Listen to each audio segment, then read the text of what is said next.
Bulletin की शुरुआत CM के 10 संकल्प के साथ करेंगे। मुख्यमंत्री भजनलाल शर्मा ने आज 10 बड़े फैसले किए हैं। भजन सरकार ने अपने कार्यकाल के लिए 10 बड़ी प्राथमिकताएं तय की हैं, जिन्हें सीएम भजनलाल ने पीएम मोदी की गारंटी बताई है। एक एक करके आपको सीएम के सभी संकल्प बताते हैं। तो पहला संकल्प है सभी गरीब परिवारों को 450 रुपए में गैस सिलेंडर देना। दूसरा संकल्प है प्रत्येक जिले में महिला थाना और हर थाने में महिला डेस्क होना। एंटी रोमियो स्क्वाड का भी गठन किया जाएगा। पेपर लीक सहित अन्य मामलों के लिए एसआईटी का गठन किया गया है। पारदर्शी सरकार स्थापित करेंगे और भ्रष्टाचार माफिया राज खत्म करने का संकल्प भी लिया है भजनलाल शर्मा ने। कांग्रेस राज में जिन किसानों की जमीन नीलाम हुई उन्हें उचित मुआवजा देने के लिए भी रणनीति बनाई जाएगी।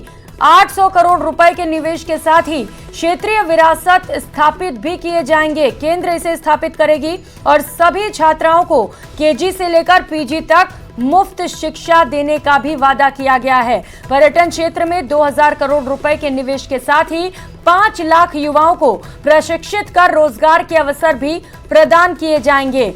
तो ये 10 बड़ी बातें आपको बता रहे हैं। पीएम किसान सम्मान निधि को 12,000 रुपए करने का भी वादा है। अगले 5 वर्षों में 2.5 लाख सरकारी नौकरी देने का भी वादा भजनलाल सरकार ने किया है। तो भजनलाल सरकार की 10 प्राथमिकताएं आपको बता रहे हैं। सभी गरीब परिवारों को 450 रुपए में गैस सिलेंडर दिए जाएंगे। प्रत्येक जिले में महिला थाना होगा, हर थाने में महिला डेस्क होगी, जिससे कि महिलाओं को सुरक्षा मिल सके। और जैसा कि वादा घोषणा पत्र में किया गया था कि एंटी रोमियो स्क्वाड का गठन किया जाएगा, इसे भी जल्द ही धरातल पर लाने की कोशिश की जाएगी। पेपर लीक सहित अन्य मामलों के लिए एसआईटी का गठन पहले ही उनकी ओर से किया गया। पारदर्शी सरकार होगी, भ्रष्टाचार माफिया राज खत्म होगा, ये बड़ा ऐलान भी भजनलाल शर्मा की ओर से किया गया है। कांग्रेस राज में जिन जिन किसानों की जमीन नीलाम हुई है उन्हें भी अब उन नीलाम हुई जमीनों का उचित मुआवजा दिलाया जाएगा। 800 करोड़ रुपए के निवेश के साथ ही क्षेत्रीय विरासत केंद्र भी स्थापित किया जाएगा और सभी छात्राओं को केजी से लेकर पीजी तक मुफ्त शिक्षा देने का भी बड़ा वादा किया गया है। तो एक साथ युवा से लेकर जो बेरोजगार युवा हैं, महिला से लेकर किसानों तक के लिए बड़े ऐलान मुख्यमंत्री भजनलाल शर्मा की ओर से किए गए हैं। विजन उन्होंने अपना शो किया है। अगले 5 सालों तक कौन कौन सी बड़ी प्राथमिकताएं रहने वाली हैं भजनलाल की, इन तमाम बातों का जिक्र उन्होंने आज किया। और 10 बड़ी बातें इस वक्त आपको बता रहे हैं।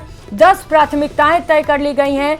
जनहित पर फोकस, और जैसे ही शपथ ग्रहण किया भजनलाल शर्मा ने, उसके बाद से ही लगातार वो एक्शन मोड में है।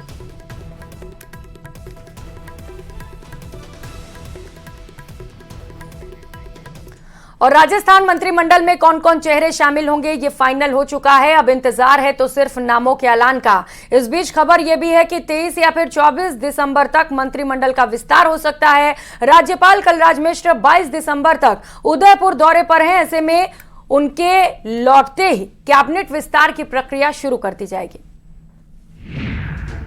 नाम फाइनल, बस लिस्ट का इंतजार। 24 दिसंबर तक हो सकता है मंत्रिमंडल का विस्तार।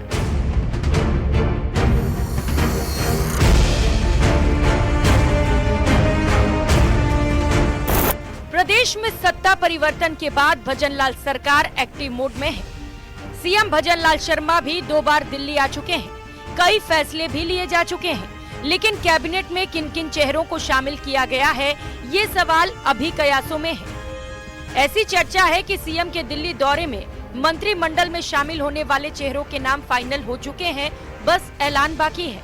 बुधवार शाम सीएम भजनलाल शर्मा एक बार फिर दिल्ली के दौरे पर थे, जहां उन्होंने पीएम मोदी, जेपी नड्डा और गृह मंत्री अमित शाह से मुलाकात की, जिसमें उन नामों पर चर्चा के बाद मुहर लगा दी गई है, जिन्हें भजनलाल कैबिनेट का हिस्सा बनाया जाना है।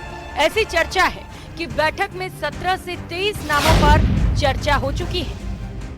एक हफ्ते के अंदर दूसरी बार सीएम भजनलाल दिल्ली में आला कमान से मिले हैं। इससे पहले रविवार को भी भजनलाल दिल्ली में ही थे, जहां उन्होंने बीजेपी अध्यक्ष जेपी नड्डा से उनके आवास पर बैठक की, जिसमें गृह मंत्री अमित शाह भी मौजूद थे।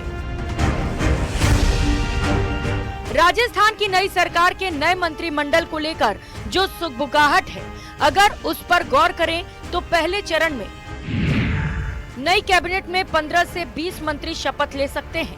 ऐसे कयास हैं कि मंत्रिमंडल में नए चेहरों को जगह मिल सकती है। इसके अलावा दलित और महिला चेहरे को भी जगह मिलने की संभावना है और ऐसी भी उम्मीद है कि अगले कुछ दिनों में नाम का ऐलान हो सकता है और इसके अलावा सोशल इंजीनियरिंग पर भी जोर रह सकता है। ऐसे भी कयास हैं कि लोकसभा चुनाव को देखते हुए नाम फाइनल किए जाएं।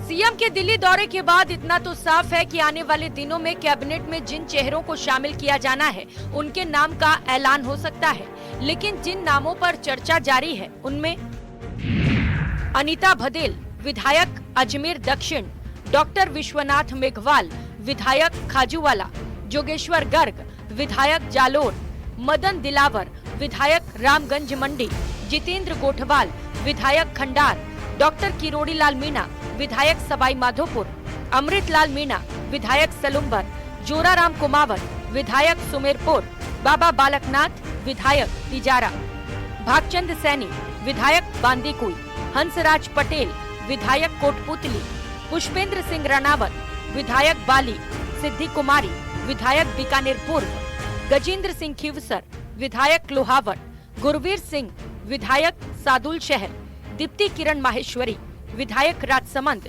श्रीचंद कृपलानी विधायक निम्बाहेड़ा, संदीप शर्मा विधायक कोटा दक्षिण, झाबर सिंह खर्रा विधायक श्री माधोपुर, सुमित गोदारा विधायक लूणकरणसर का नाम शामिल है। नियम कहता है कि सीएम के साथ ज्यादा से ज्यादा 30 मंत्री कैबिनेट का हिस्सा बन सकते हैं। सीएम के तौर पर भजनलाल शर्मा, दिया कुमारी और डॉक्टर प्रेमचंद बैरवा को डिप्टी सीएम बनाया जा चुका है। इसके बाद अब 27 मंत्री और बनाए जा सकते हैं। फिलहाल केवल 20 से 23 मंत्री ही बनाए जाने की चर्चा है। Bureau report, news 18 Rajasthan.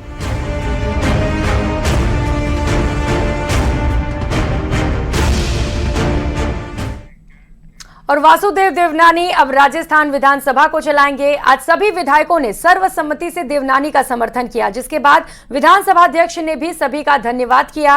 विधानसभा में सीएम भजनलाल शर्मा ने देवनानी के स्पीकर का प्रस्ताव रखा, जिसका अनुमोदन कांग्रेस नेता सचिन पायलट ने किया। देखिए देवनानी को मिली विधानसभा की कमान पर हमारी एक खास रिपोर्ट। वासुदेव देवनानी ने राजस्थान विधानसभा की कमान संभाल ली है। विधानसभा में जब देवनानी को स्पीकर की कुर्सी पर बैठाया गया तो वो भावुक हो गए, जिसके बाद तालियों की गड़गड़ाहट से पूरा सदन गूंज गया।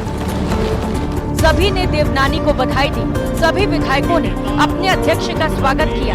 हालांकि राजस्थान में हमेशा विधानसभा अध्यक्ष को सर्वसम्मति से चुना जाता है। इसी परंपरा को इस बार भी कायम रखा गया। सबसे पहले स्पीकर के निर्वाचन का प्रस्ताव सीएम भजनलाल शर्मा ने सदन में रखा। कांग्रेस के दिग्गज नेता सचिन पायलट ने प्रस्ताव का अनुमोदन किया। मैं राजस्थान विधानसभा के गर्मामयी पद पर आपके सर्वसम्मति निर्वाचन के लिए आपको हार्दिक बधाई देता हूं। अखबार से पता पड़ा कि हो सकता है आपका नाम सामने आए, फिर हम सब ने मन बनाया अगर देवनानी जी बनेंगे तो चुनाव सर्वसम्मति से होगा, क्योंकि आप सदन में बहुत ही एक एक्टिव सदस्य रहे। वासुदेव देवनानी के स्पीकर बनने का किसी ने भी विरोध नहीं किया और इस बात का एहसास कांग्रेस ने विधानसभा अध्यक्ष को करवाया। सबसे पहले तो आपको बहुत बहुत बधाई। ये राजस्थान विधानसभा की गौरवशाली परंपरा का निर्वहन हो रहा है कि हम सब ने मिलकर के हमेशा की भांति सबकी सहमति से यूनानिमसली आपको स्पीकर चुना है। वहीं वसुंधरा राजे ने भी देवनानी का स्वागत किया। इसके बाद वसुंधरा राजे ने भी प्रस्ताव रखा, जिसका अनुमोदन विधायक राजकुमार ने किया। विधानसभा अध्यक्ष पद पर निर्विरोध आप निर्वाचित हुए हैं और इसलिए मैं हम सब की ओर से आपको बहुत बहुत शुभकामनाएं प्रेषित करना चाहूंगी। और हम जैसे क्षेत्रीय पार्टी से आए हैं और निर्दलीय हैं, तो ये जो गैलरी है हमको निष्पक्ष माना जाए। इधर पक्ष है, इधर विपक्ष है, और हमें उम्मीद है कि आप इन सारी बातों को ध्यान में रखते हुए जो सदस्य आए हैं उनको अपनी बात रखने का अवसर देंगे। दोनों डिप्टी सीएम दिया कुमारी और प्रेमचंद बैरवा ने भी देवनानी के सर्वसम्मति से चुनने को सदन की कामयाब परंपरा बताया। साथ ही उन्हें बधाई भी दी। साथ ही जब उप मुख्यमंत्री दिया कुमारी ने भी वासुदेव देवनानी के स्पीकर निर्वाचित करने का प्रस्ताव रखा तो इस प्रस्ताव का निर्दलीय विधायक चंद्रभान ने समर्थन किया। अध्यक्ष महोदय, मैं आपको बहुत बहुत बधाई देती हूं कि सर्वसहमति से आप इस पद पर विराजे हैं। आपने सर्वसम्मति से आपको अध्यक्ष चुना गया, इसके लिए मैं बहुत बहुत बधाई एवं शुभकामनाएं देना चाहूंगा। अपनी पार्टी के एकमात्र विधायक हनुमान बेनीवाल ने भी देवनानी के समर्थन में प्रस्ताव दिया था, जिसका विधायक सुभाष गर्ग ने अनुमोदन किया। अध्यक्ष महोदय, सबसे पहले तो आप अध्यक्ष पद पर निर्वाचित हुए और सारे सदन ने, सारी पार्टियों ने, हमारे निर्दलीय जितने भी छोटे दल थे, इन सब ने मिलकर जैसे ही आपका नाम अध्यक्ष के लिए घोषित हुआ भारतीय जनता पार्टी की तरफ से, सब ने मन बना लिया था कि देवनानी जी अध्यक्ष बन रहे हैं तो हमें डिस्टर्ब नहीं करना है। माननीय अध्यक्ष महोदय, सर्वप्रथम मैं अपनी ओर से और अपनी पार्टी की ओर से आपको हार्दिक बधाई देता हूं और राजस्थान विधानसभा के सभी सदस्यों का धन्यवाद देना चाहता हूं कि आपको निर्विरोध जो है निर्वाचन हुआ। सर्वसम्मति से स्पीकर चुने जाने के बाद वासुदेव देवनानी ने भी सभी विधायकों का आभार जताया, साथ ही सबके सहयोग से आगे बढ़ने की बात कही। हालांकि वासुदेव देवनानी को सदन का लंबा अनुभव भी है। माननीय सदस्य, कि कोई भी आपकी बात हो तथा दल की कोई बात हो, मैं पूर्णतः कोशिश करूंगा कि मैं निष्पक्ष ढंग से निर्णय करके सदन को आगे बढ़ाने का काम करूं। राजस्थान विधानसभा को अब एक अनुभवी नेता चलाएगा, एक नेता जिसने लगातार 5 चुनाव जीते हैं, जिसने कभी शिकस्त नहीं खाई। देवनानी पहली बार 2003 में अजमेर उत्तर से विधायक बने थे। शुरुआत से ही एबीवीपी से जुड़े रहे, जिसके बाद आरएसएस से जुड़ गए, लेकिन अब ये बात पुरानी हो गई है। अब देवनानी को बड़ी जिम्मेदारी मिल गई है, ऐसे में उन्हें सभी को साथ लेकर चलना होगा। Bureau report, news 18 Rajasthan. और